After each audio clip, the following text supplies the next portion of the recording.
Ассалаумағалейкум, қалдарың қалай достар? Бүгін біз осындай логотип жасаймыз. Бұл логотипті Dribble'дан көріп қалдым.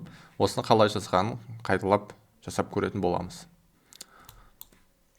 Ол үшін бірінші круг создавать етіп аламыз. И қалыңдығын примерно 40. Қалыңдығы примерно қандай қойсақ болады екен.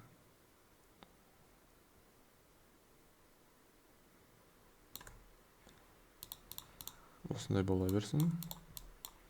И мына жерден таңдаймыз да и былай өшіреміз.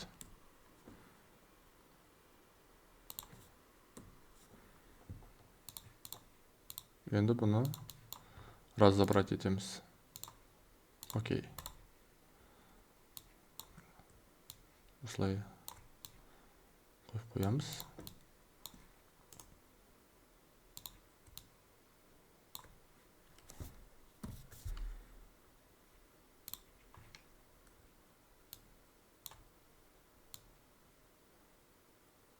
Ja, примерно.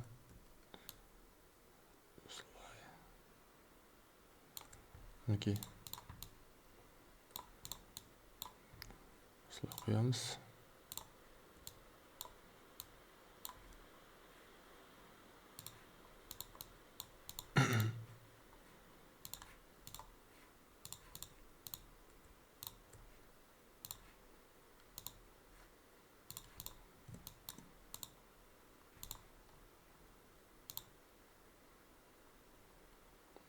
Что-то.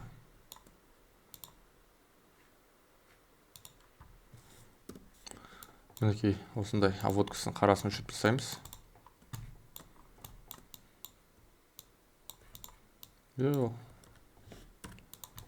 Сгруппировать етіп тастаймыз. Мінекей. Логотип дайын болды. Жалпы қасына осылай шрифтпен жазып қоя салсақ болады. Осымен біздің сабағымыз дайын болды. Егер де сіздерге пайдалы болса, лайк басып тіркелуді ұмытпаймыз. Егер де сізге логотип керек болса, маған жазыңыздар. Ақылы түрде логотип жасап береміз. Немесе танысыңызға керек болса да, мені айтып жүріңіздер. Менің инста тикток парақшам сілтеме бойынша болады. Сол жерге кіріп, тіркеліп, маған жазсаңыз болады. Жарайды, жақсы, сау болыңыздар.